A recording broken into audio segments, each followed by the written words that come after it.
নমস্কার, আমি কৃষ্ণ পাত্র। আপনাদের আরও একটি পর্বে প্রত্যেককে স্বাগত জানাই। দেখুন, প্রত্যেকদিন ভাবি কি বিষয় নিয়ে বলা যায় না বলা যায়, এটা স্বাভাবিক। এ কারণে একটা ভাবনা চিন্তার জায়গা থাকেই। কিন্তু যাই ভাবনা চিন্তা করি না, হয়তো দেশের বাইরের কিছু নিয়ে বলার চেষ্টা করি বা নাই করি, দেশ মানে আমাদের পশ্চিমবঙ্গের জায়গাটা কিন্তু বারবার চলে আসে। আর চলে আসার কারণ একটাই কারণ, এখন পশ্চিমবঙ্গে একটা বড় পরব চলছে। ভোটের পূর্ব প্রস্তুতির পরব, যেটা আমরা প্রত্যেকে যাকে SIR বলছি। এবং এই সময় প্রত্যেকটা পার্টি কিন্তু কোনো একটি নির্দিষ্ট দিকে না ঝুঁকে, মানে কোন দিকে গেলে তার ফায়দা সেই দিকে। যেমন ধরুন, মতুয়াদের যে জায়গাটা আগের পর্ব একটা বলেছিলাম, সেখানে এই মতুয়াদের একটা বড় অংশ হচ্ছে বিজেপির বা পদ্মফুলের তাদের দিকে। এবারে সেই মানুষগুলোর কাছে কোনো রকম নথি না থাকায়, সরকারের নথি না থাকায়, তাদেরকে কিন্তু এইবারের ভোটার তালিকা থেকে বাদ যাওয়ার একটা বড় রকম সম্ভাবনা আছে। সেই জন্য বিরোধী দলনেতা একদম ছুটে চলে গেছেন সিইওর কাছে, মানে পশ্চিমবঙ্গের নির্বাচন আধিকারিকদের কাছে, তাদের জন্য আর্জি জানাতে।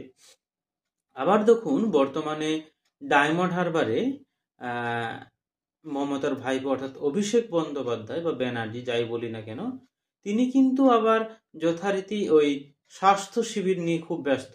এমনিতে পশ্চিমবঙ্গে তিনটে জিনিস খুব সুন্দর অগ্রগতিতে: শিক্ষা, স্বাস্থ্য এবং শিল্প, তিনটেই খুব একদম উন্নতির পথে। আপনি যেদিকেই যাবেন এই তিনটের একেবারে গুণগান। তার উপরে আবার এই অভিষেক বন্দ্যোপাধ্যায়ের ভোটের পূর্ব প্রস্তুতি পয়সা খরচ করে বা নিজের গাঁটের খরচ করে, সরি, নিজের গাঁটের নয়, আপনার এবং আমার টাকা পয়সা থেকে এইগুলো চালানো হয়। সুতরাং দেখুন, তাদের যে উদ্দেশ্য, সেখানে বলা হচ্ছে নাকি আমরা আগামীবার বা এই 2026-এর ভোটে একটা বড় সংখ্যার মাপে মানে ভোট থেকে আদায় পাবো।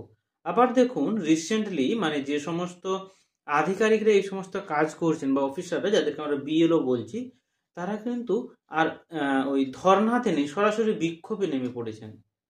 সেখানে হয়তো আপনারা জানেন যে পশ্চিমবঙ্গে এই BLOদের কাগজ জমা দেওয়ার তারিখটা কয়েকদিন বাড়ানো হয়েছে, মানে ভোটার তালিকার জায়গা থেকে।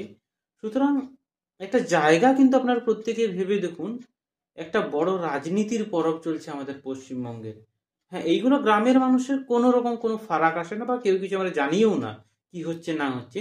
কিন্তু যারা রাজনীতি থেকে ফায়দা নেওয়ার, তাদের কিন্তু কিন্তু একটা বড় অস্ত্র এখন এই SIR। আপনাকে গিয়ে বোঝাবে, দেখুন আপনি তো কাগজ জমা করে দিয়েছেন, আপনি কোনো রকম সুযোগ সুবিধা পাবেন না। আচ্ছা, আপনি ওই নামে কাগজটা জমা করেছেন। তাহলে মানে মানুষকে ভাঁওতা বোঝানোর জন্য এখন একটা আদর্শ সময়। এবারে ভেবে দেখুন, আমাদেরকে ওই ভাঁওতার